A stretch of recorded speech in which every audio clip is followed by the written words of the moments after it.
Hey!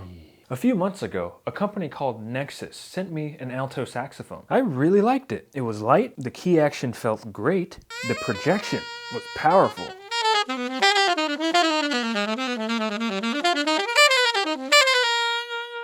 Oh my god, it's like a laser beam. It's like... But not long before that, I bought a vintage Mark VI. The Mark VI was my dream horn since high school, but some things consistently drove me insane. The intonation in the high register was always a battle.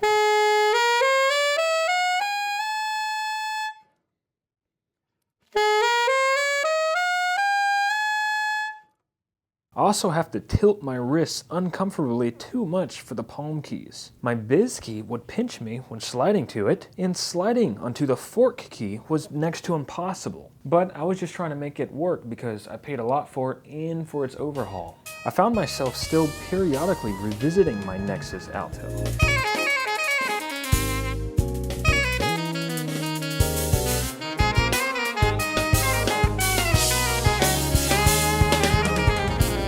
Nexus saxophones were designed based on Chad Lefkowitz-Brown's vision of how a modern tenor saxophone should be, taking the best parts of vintage saxophones and the best parts of modern saxophones without the problems of both, like vintage horns having rough intonation, ergonomics, and falling apart, or new horns being crazy heavy.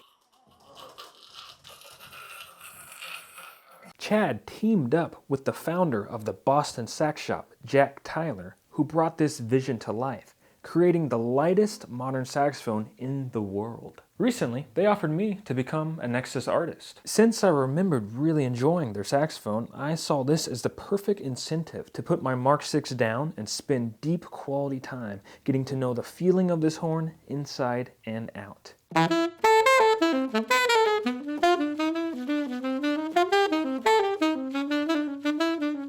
So, I've accepted the offer. I've been playing it exclusively for over a month now, and wow, it's truly been growing on me.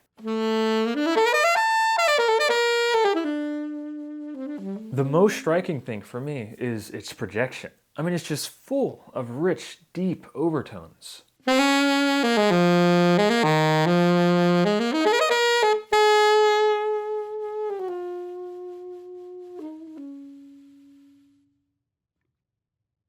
Last week, I got to travel to the Boston Sax Shop to meet the designer of this horn, Jack Tyler. Hey! Hey!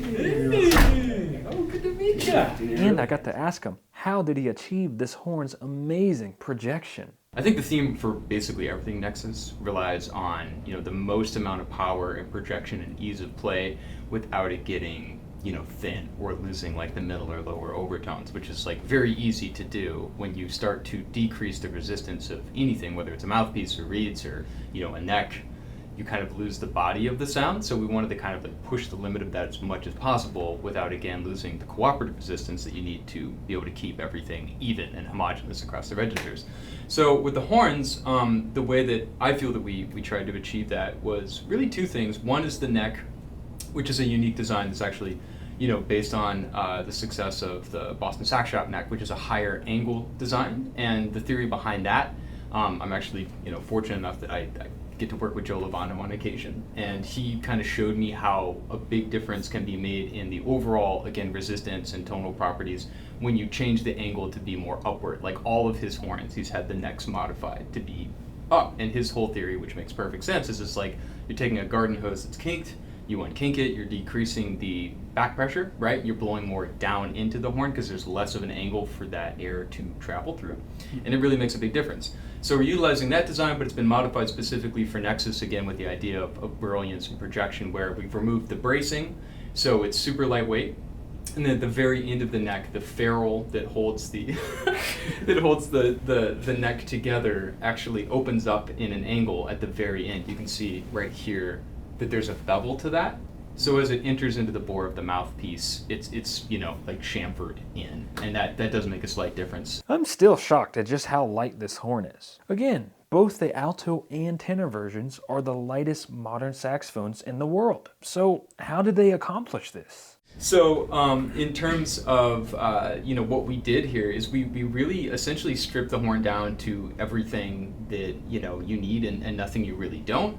Like we got rid of a lot of modern saxophones have like this extra pillar over here for the left hand pinky stack. We got rid of the rocking mechanism, made it more like the super balanced action on the left hand notes here, right? Like normally you'd have that rocking thing, but for me and Chad, most importantly, it was something that wasn't really needed, and just finding other ways that we could reduce the weight. So one of the big things was taking off some bracing that, in my opinion, it sounds crazy, but I think that it's actually better to not have it, even in terms of repairability. Like the big one is there's no brace on the bottom bow. So the brace on the bottom was again a big contributor to weight on the instrument, but more importantly, again, even from a repairability standpoint, it sounds crazy to take off something that's there to protect the horn. But the thing is, on saxophones that have a bow brace, which is obviously most of them, there is a hollow section to that brace. So when there's an impact, it dents in. But if you're ever going to try and fix it, you have to basically unsolder the brace to get to the bow itself to do any kind of dent work. It also, because it crumples, you'd have to resolder a new brace on there. So it's actually quite a bit more work. Whereas, of course, this is, a little bit more delicate. You have to be a little bit more careful with this horn. But should you get a dent in the bow of the saxophone, it's much more accessible because you don't have to remove the brace to do it. So again, there's a bunch of different spots on the horn where we've reduced weight, took off the closed guard on the back of the right hand, which in my opinion isn't really necessary. We use like a lighter weight ABS plastic for the thumb rests. The bell to body brace is actually anodized aluminum on the tenors. We're working on the alto version of that, so I can show you on a tenor. But all that being said, for me and also for Chad, we feel that the weight differential between this and like a modern, you can insert whatever brand you want there, doesn't necessarily affect the sound in a way that's going to be measurable in front of the instrument. But the difference is like when you go and play something like a King Super 20 or a Con that weighs so much less than a modern saxophone, there's definitely a feeling behind the horn, a certain level of vibration and resonance that, just gives you more feedback, and more connection, I feel, with your instrument. Again, I don't think, we know from a physics standpoint that the saxophone is not an instrument that its own inherent vibration is going to affect its projection, right? It's not an acoustic guitar or something that has a resonance chamber that creates, the projection of the instrument. The saxophone is not like that, but it does indeed vibrate, and it's something that feeling it behind the horn obviously can change your perspective of your sound and how you play and how you feel. And yeah, I guess that was sort of the vibe. Another thing that is just impossible not to notice is just how beautiful this sax is. I mean, when I look at it, I just feel happiness. They have it in the bare brass color as well, but I've always secretly preferred the look of the silver colored saxophones. Yet, I tended to stay away from silver because I've always heard that silver plating makes your sax sound brighter, and I don't want to sound too bright. However, Jack Tyler revealed to me that this is all a myth. So oftentimes when I have people, come into the shop and they're like, oh, well, this horn is very dark and covered because it's silver plated. And then we'll look at the horn and like all the key heights are too low, or they're not vented properly, right? So there's a lot that can be said for setting up a saxophone to overcome stuff that most of the time we lead with our eyes to decide on, right? Like we have a real tendency as musicians to look at something that has a physical, visual impact on us, like silver, for instance, or gold. So saxophone racism. It's like stereotypes. There you go. I like that. Yeah, well, let's run with that. Anyways, but you look at something like that and it looks bright and shiny, and for some reason in our left brain as musicians, we think, oh, it's going to sound bright and shiny because it looks bright and shiny. But if you take one step back and think of it from an objective standpoint, it makes absolutely no sense. The key action is probably my favorite thing about this saxophone so far. They feel silky slidey. They aren't noisy.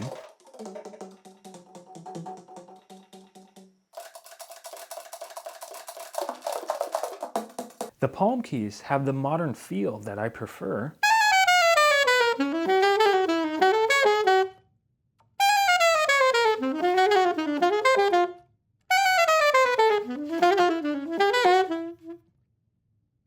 And it's got the modern high register intonation as well.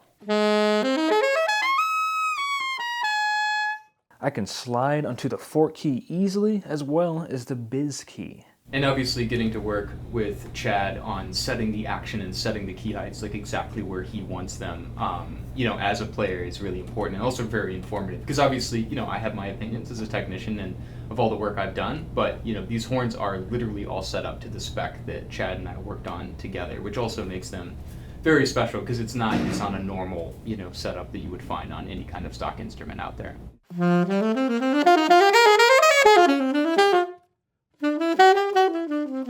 I've been playing this horn every day, yet still nothing weird has happened. You know how saxophones can sometimes be kind of weird with early durability issues. Did the roller fall off when you gave it to him? Where's the roller? It's in my case. Oh, You don't have the roller? No. How did it just fall off? So how did they achieve this? Obviously, these are not inexpensive instruments. They're competitive with a lot of brands that are, been around a little bit longer than Nexus. And so another really important thing for us is to make sure that the material choices are such that they are going to last a really long time. So instead of using some of the more standard, cheaper materials like, natural cork and, like some of the less expensive grades of felt that are on the horn that hold everything in regulation, we've upgraded everything on these horns to match, my specs for what I would do for, an overhaul customer or something like that. Well, I sure am enjoying this horn, and I'm taking it with me on the road for our Everything Yes tour, alongside Adam Neely's band Sungazer from October 14th through the 19th. I look forward to seeing how much I grow with this wonderful, majestical machine. Alrighty, thank you guys so much for 193,000 subscribers. Have a good day.